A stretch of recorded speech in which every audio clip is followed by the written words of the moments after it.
G'day, g'day, my name's Alan Gamble. Welcome to another episode of Aussie Box Office Charts, weekend 19 for 2026, where Mortal Kombat enters the ring with The Devil Wears Prada. Let's see how it's shook out. Well, The Devil Wears Prada 2 holds in the top spot with another $8.4 million in its second weekend of release, dropping just 23%, which is a fantastic hold when it opened as big as it did, for a current total of $25.4 million. Now that current total has already slayed the entire box office run of the original 2006 Devil Wears Prada that brought in a total of $16.5 million in Australia. Holding number 2 is Michael with another $5.4 million. Its third week in release, dropping just 12%. Fantastic hold there as well, for a current total of $26.6 million. We will check in on Michael versus Bohemian Rhapsody after the top 10 in their race to become the highest grossing music biopic of all time in Australia. Entering the chart at number 3 is the Mortal Kombat 2, which I did catch, and it brought in $2.1 million in its opening weekend. If you want my quick one cat meme review, here it is. Where is Kano? This is the greatest movie ever. Where is Kano? This is the greatest movie ever. On a loop. That's my thoughts about Mortal Kombat. If you liked the first one and you love Josh Lawson in the first one, there's more Josh Lawson in the sequel. And that's all that matters. The rest is they're good fight scenes and it's a very dumb movie. And there's actually a couple of decent performances in this one, but nothing to write home about. But you're there to see fight scenes and Josh Lawson say curse words. Entering the chart at number 4 is The Sheep Detectives, opening with $1.5 million. Which is a pretty decent opening for a movie like that. Although I have heard it had a higher budget than you would expect, given its, title. And entering the chart at number 5 is Billie Eilish, Hit Me Hard and Soft, the tour. We will check in on that compared to other big concert tour movies after the top 10, but it opened with just over $1 million.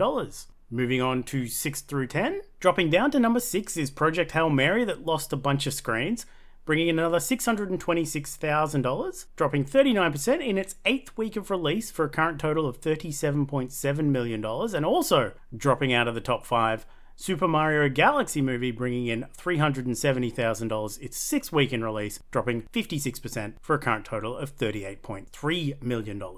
Hokum drops down the order in its 2nd week of release, dropping 37% with another $260,000 for a current total of $875,000. The Magic Faraway Tree keeps holding on, which is really impressive. I didn't expect this to do that kind of numbers, bringing in another just under $200,000. Its 7th week in release, dropping 36% for a current total of just over $10 million.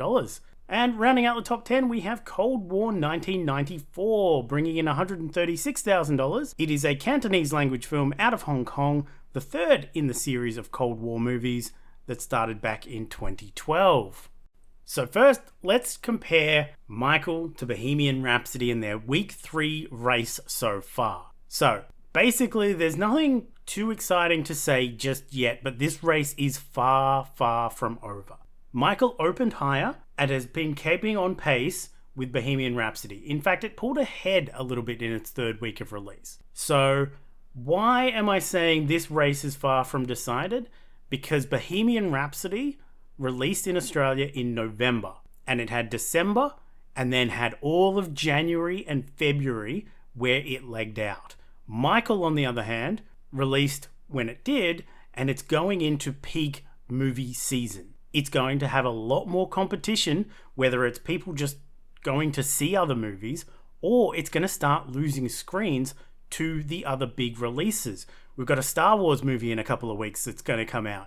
We've got superhero movies that are going to be dropping. We've got so many things in the pipeline that I think Michael, while it's ahead now, if we come back to this chart, looking at it in week 6, week 7, week 8, I think we're going to see Bohemian Rhapsody pull ahead, but Michael might surprise me. It might just tough out the competition. We'll see. I'm very interested to watch this race because it's close now and Michael has a lead now, but the summer box office has a different picture and more competition. So we'll see how it goes and we'll be tracking it right here. So Mortal Kombat 2 opened. So here is a nice concise chart of all the opening weekends of all fighting video game movies that have released, because there's been a bunch and we've got a lot of video game movies, so I'm like, hey, let's narrow it down for this one. Street Fighter back in 1995 opened to $1.7 million. Mortal Kombat, the original in 95, opened to $600,000. And the sequel in 98, Mortal Kombat Annihilation, one of the best worst movies of all time in my opinion, opened to $1.1 million back in 98. 2006, DOA, Dead or Alive, opened to $500,000. 2021's Mortal Kombat opened to $3.6 million, which was really big, and obviously by far the highest grossing fighting video game movie of all time. So Mortal Kombat 2 opening to $2.1 million. It's technically the second highest unless we adjust for inflation. Then it's the fourth highest opening, with the original 2021 still holding top spot, but 1995 Street Fighter opened to an adjusted $3.8 million. Mortal Kombat Annihilation in 98 opens to an adjusted $2.4 million before Mortal Kombat 2. The other two, Mortal Kombat and DOA Dead or Alive, DOA is very much dead or alive.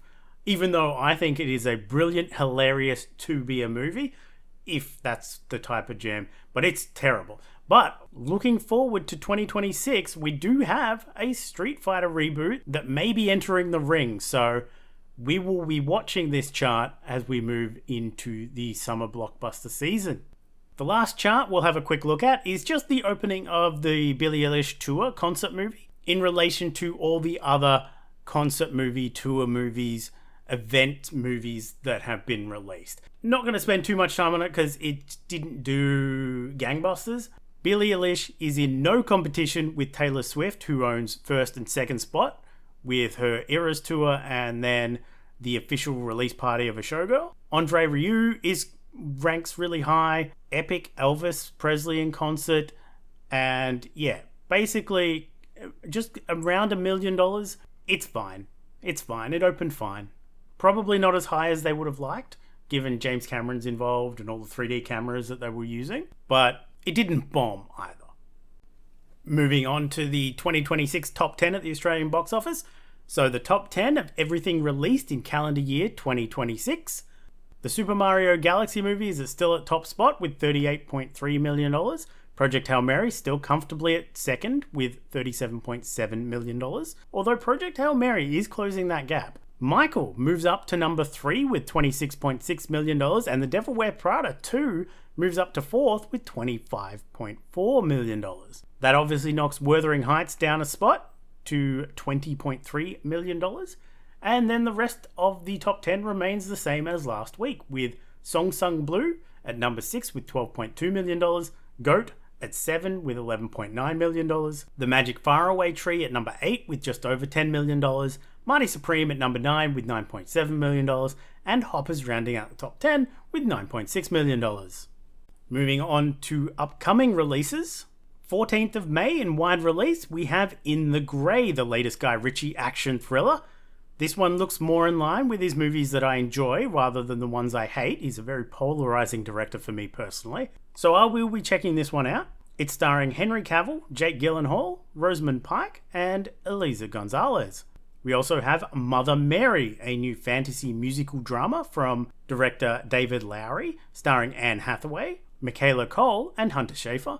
Looks very weird, like most of David Lowery's other stuff. We also have Obsession, a new horror from writer-director Curry Baker, starring Michael Johnston, Indy Navarrete, and Cooper Tomlinson. It's a play on the make-a-wish for a girl to like you that goes too far trope, but we'll see how it does. It looks pretty good.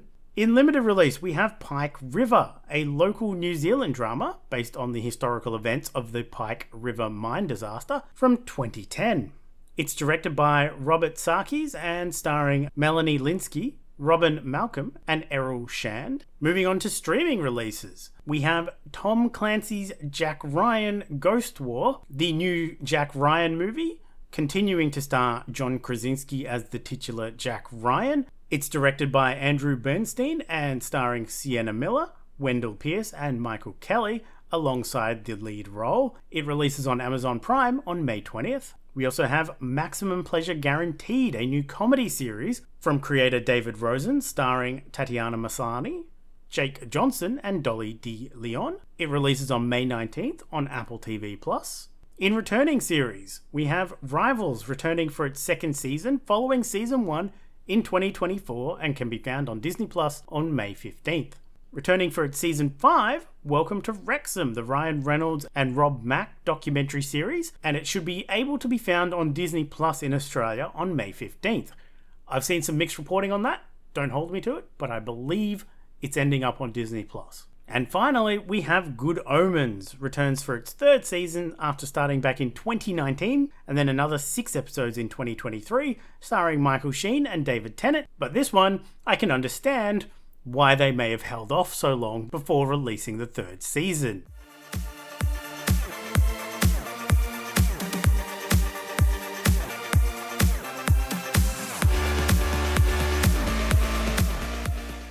Alright, so 5 movies watched for this week's challenge of Star Wars, so let's dive in. First up was Patriot Games from 1992, directed by Philip Noyce, and for the challenge link, starring Harrison Ford, James Earl Jones, and Samuel L. Jackson. When CIA analyst Jack Ryan interferes with an IRA assassination, a renegade faction targets Jack and his family as revenge. One of the classic Harrison Ford, Jack Ryan iterations, which obviously we're getting a new one just next week, but not with Harrison Ford, obviously. He's a little bit old for Jack Ryan right now.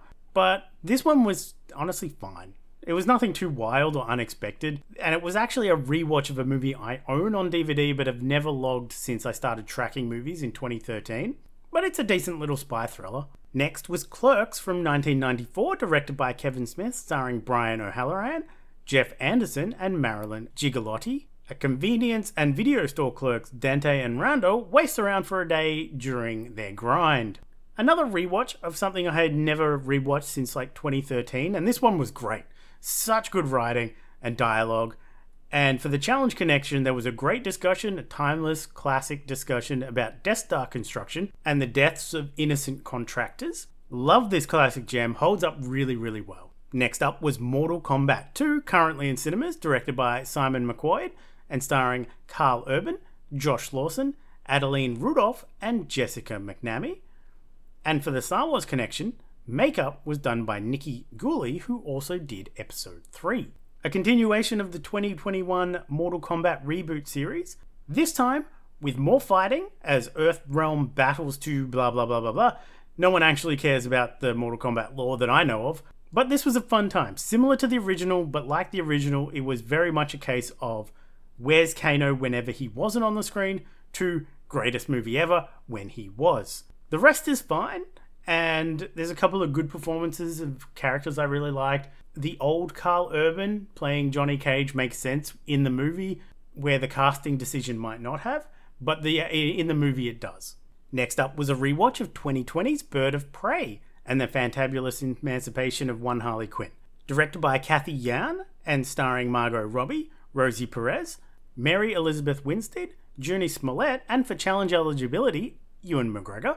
Harley Quinn struggles to find purpose after breaking up with the Joker, and after announcing it to the world, becomes a target of all the criminals around. I remembered this one being a fun ride that was decent, and was that again. Nothing to set the roof on fire, but a pretty solid, fun, girl-powered action crime movie. Finally was a rewatch of 2012's Zero Dark 30.